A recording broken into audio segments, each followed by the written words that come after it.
ሰላም እንዴት ናችሁ?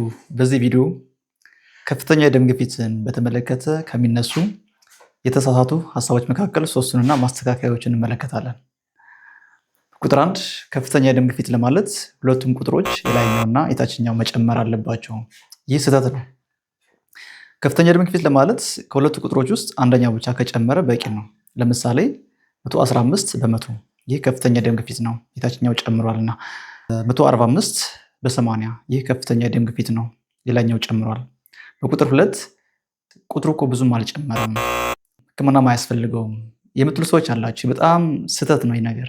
በሐኪም ግፊት እንዳለባችሁ፣ ከፍተኛ የደም ግፊት እንዳለባችሁ ከተነገራችሁ በኋላ ሕክምና ማድረግ በጣም አስፈላጊ ነው። ቁጥሩ ትንሽ ነው፣ ገና ነው የሚባል ነገር ዋጋ ያስከፍላል።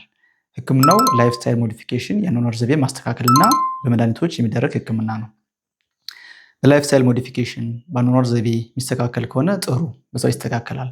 በሱ የማይስተካከል ከሆነ ግን መድኃኒቶች ተጨምረው በሁለቱ ሕክምናው ይቀጥላል ማለት ነው። እና የሚገርማችሁ አሜሪካን ኮሌጅ ኦፍ ካርዲዮሎጂ ከፍተኛ የደም ግፊት ብሎ የሚያስቀምጠው የላይኛው 130 እና ከዛ በላይ ያለውን ወይም የታችኛው 80 እና ከዛ በላይ ያለውን ነው። ከትንሽ ቁጥር ጀምሮ ነው እነሱ ከፍተኛ የደም ግፊት ብለው ሕክምና የሚያደርጉ ማለት ነው። እንደኛ ሀገር ደግሞ ኢቭን ትልልቅ ቁጥሮችን ይዘው ትንሽ እኮ ነው ገና አልጨመረም የሚሉ ሰዎች አሉ። ይህ በጣም ስህተት ነው። ቁጥር 3 ቁጥሩ ቢጨምርም ምልክቱ ካልታየ ምን ችግር አለው የሚሉ ሰዎችም አሉ። ይህ በጣም ትልቅ ስህተት ነው።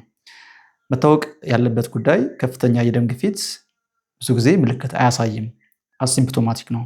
ለዚህም ነው ሳይለንት ኪለር ዝምተኛው ገዳይ የሚባለው። ስለዚህ ምልክት እስኪታይ ድረስ መጠበቅ በጣም ትልቅ ስህተት ነው፣ ዋጋ ያስከፍላል። በጭራሽ ችላ መባል ከሌለባቸው በሽታዎች መካከል አንዱና ዋነኛው ከፍተኛ የደም ግፊት ነው። ሰላማችሁ ይብዛ።